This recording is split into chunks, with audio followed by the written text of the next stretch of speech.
Сейчас на сцену выйдет Евгений Прокопьев со своей спутницей Татьяной Ющенко. Здравствуйте.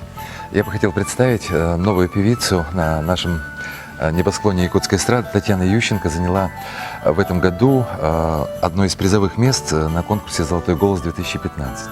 У этой девушки есть все данные. Мне кажется, что ей очень пошло бы выступать на сцене. И, ну, если человек хочет выступать, почему бы и нет?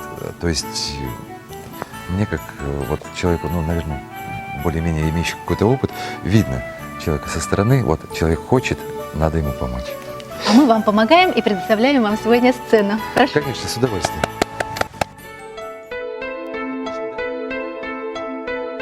В те дни, когда не сплю я с мыслью о тебе, то закрываюсь дома в тишине один я, а за окном летит и кружит белый снег.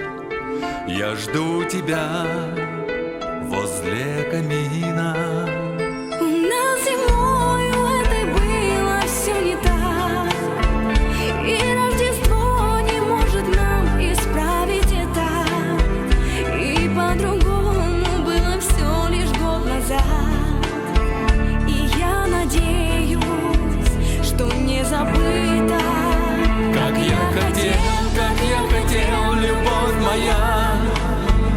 Я хотел, чтоб ты любила так, как я.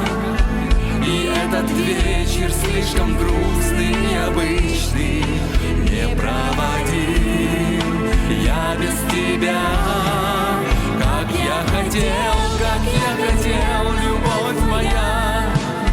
Как я хотел, любовь от нас, чтоб не ушла и не исчезла бы, как снег на солнце тая, без слов растая.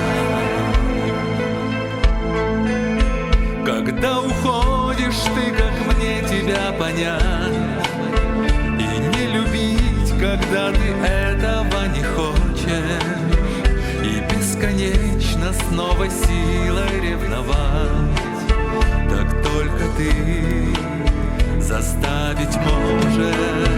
Как я хотел, любовь моя. Как я хотел, чтоб ты любила так, как я. И этот вечер слишком грустный, необычный не проводил я без тебя. Come vorrei, amore mio.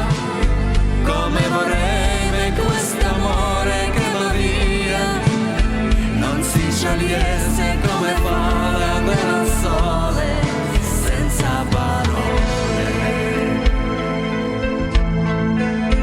И в этот раз ко мне другая не придет, чтоб на подушке удалить твою помаду.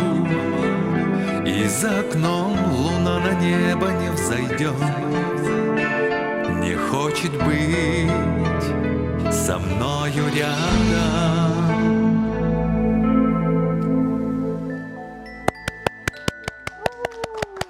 Евгений Спасибо. Прокопьев и Татьяна Ющенко. Молодцы. Присаживайтесь, пожалуйста.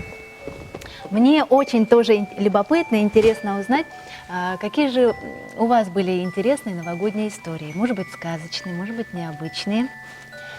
Жень. Ну, я хотел предоставить слово даме. Татьяна, начинай. Ну, каждый Новый год, мне кажется, для любого человека это в любом случае запоминается, это праздник, событие. И, в принципе, в моей жизни точно так же, но следующий год еще не наступил. Но я думаю, что мне запомнится больше всего именно этот год, этот уходящий год, потому что в преддверии вот Нового года буквально мне позвонил Женя. Он позвонил мне, помню, примерно до часов, наверное, 6 вечера и предложил петь дуэтом. Моему восторгу не было предела. Я была очень счастлива просто. И я думаю, что это мне, наверное, запомнится больше Это не всего. очень эмоциональная девушка. Ну, в твоей жизни вообще чудеса не только под Новый год, я так понимаю, происходят вот уже. Наверное, да. Это здорово. В этот момент я прекрасно помню, Таня взвизгнула просто от восторга. Я почувствовал, как она подлетела до потолка. Ну, я скрывала, если честно, прости. Нет, у тебя плохо получалось. Ну, в общем-то, этот год наверное, ознаменовался, знаете, это просто невероятное. Я давно об этом мечтал. Я мечтал давно о путешествиях по Якутии. И в этом году я посетил 13 улусов Да ты что? с различными выступлениями, там где-то что-то вели, или выступали, или пели песни, или где-то участвовали в открытии чего-то, или там юбилей улуса какого-то справляли, да. В общем, в этом году я считаю, что моя мечта сбылась на все 125%, поэтому этот год, я считаю, что для меня, например, он лично очень хорошо прошел, и вот Ну счастливый хорошо, вы рассуждаете как артисты. А если мы все-таки, вот я говорила вначале, что Новый год это все-таки праздники с детства, из детства. Вот что-то детское, такое вот чудесное, волшебное, можете припомнить? Костюм зайчика, я так и вижу Женю с ушками беленькими, с Да, мне пушистым было хвостиком. года 4, наверное. Это был Я мой угадала. первый костюм, ну, по крайней мере, когда я помню. Я пришел на утренник, Дед Мороз меня посадил на коленки и говорит: мальчик, прочти Мальчик-зайчик, ну-ка спой. какой-нибудь стишок. Я ему рассказал один стишок, потом, подождите, я еще второй знаю. Второй рассказал, подождите, я еще сказку знаю. И начал ему, Дед Мороз не знал, как отделаться от этого мальчика. В общем, Он этот пожалел об мальчик этом. сидел и рассказывал. Ну, в общем, я получил большое количество подарков детских, новогодних.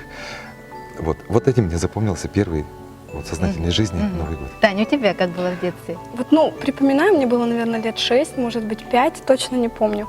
Кто-то домой принес вырезку из газеты. То есть, ну, как бы это же обычное дело, реклама подарков, и я помню, там был такой красочный Дед Мороз на санях с подарками, и я вот с этой газетой ходила до Нового года точно, наверное, не расставаясь. Я почему-то на нее смотрела и прям чувствовала Новый год, верила в то, что Дед Мороз есть, он обязательно ко мне приедет, если я буду ходить с этой газетой. Сколько тебе лет было там? Ой, наверное, лет 5-6, вот я очень хорошо это запомнила. Столько счастья Представим было маленькую мне. 5-летнюю девочку, Да. да, верящую в чудо и хранящую под сердцем вот эту открытку с изображением Деда Мороза, с посланием лично ей, как она считала. Да, так и было. Ну что ж, спасибо вам за такие интересные истории. Надеюсь, я смогла вас окунуть в детство. Ну, а Конечно. мы продолжаем. И я, конечно же, желаю, чтобы этот Новый год и для моих гостей в студии, и для вас, дорогие телезрители, обернулся такой же новогодней сказкой. Пусть в жизни будет все лучше и красочней. Еда вкуснее, эмоции ярче, работа прибыльней, отдых полноценней, чувства глубже, а счастье абсолютным.